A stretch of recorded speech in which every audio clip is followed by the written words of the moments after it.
Special intensive revision SIR పేరుతో దేశవ్యాప్తంగా ఓట్ల తొలగింపు కుట్ర జరుగుతోందని రాజకీయ విశ్లేషకులు ఆర్థికవేత్త పరకాల ప్రభాకర్ ఆందోళన వ్యక్తం చేశారు. ఇప్పటికే 3 రాష్ట్రాలు కొన్ని కేంద్రపాలిత ప్రాంతాల్లో ఎస్ఐఆర్ ప్రక్రియ ద్వారా 6,58,00,000 ఓట్లు తొలగించారని ఆరోపించారు. రాబోయే రోజుల్లో దేశవ్యాప్తంగా 16 కోట్ల మంది ఓటు హక్కును తొలగించే ప్రక్రియ కొనసాగుతోందని వ్యాఖ్యానించారు.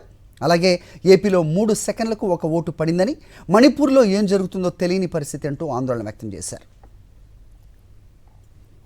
ఈ రాజ్యాంగం మీద దాడి జరుగుతోంది.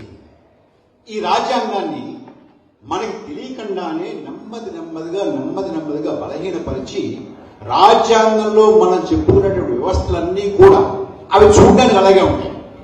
చూడ్డానికి అలాగే ఉంచి వాటిలో ఉన్నటువంటి లోపల ఉన్నటువంటి గుజ్జు నెమ్మదిగా లాగేసేటటువంటి ప్రయత్నం ఇవాళ జరుగుతుంది. బెంగాల్లోను, తమిళనాడులోను, కేరళలోను, అస్సాంలోను ఎన్నిక జరిగి ఇందులో ఏవో అవకతవకలు జరిగాయి. అంతకుముందు ఆంధ్రప్రదేశ్లో అవకతవకలు జరిగాయి, అంతకుముందు లోక్సభ ఎన్నికల్లో అవకతవకలు జరిగాయి అని మాలాంటి వాళ్ళు మాట్లాడుతూ ఉంటే, ఆంధ్రప్రదేశ్లో 2024లో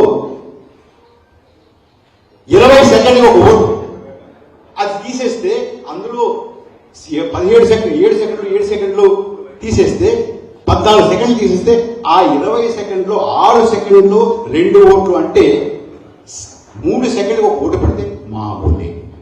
9 రాష్ట్రాలు 3 కేంద్రపాలిత ప్రాంతాల్లో స్పెషల్ ఇంటెన్సివ్ రివిజన్ ని పూర్తి చేశారు. మనకు కూడా మొదలైపోతుంది.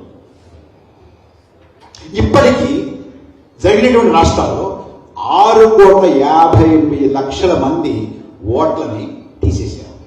అనేక కారణాలు చెప్తారు.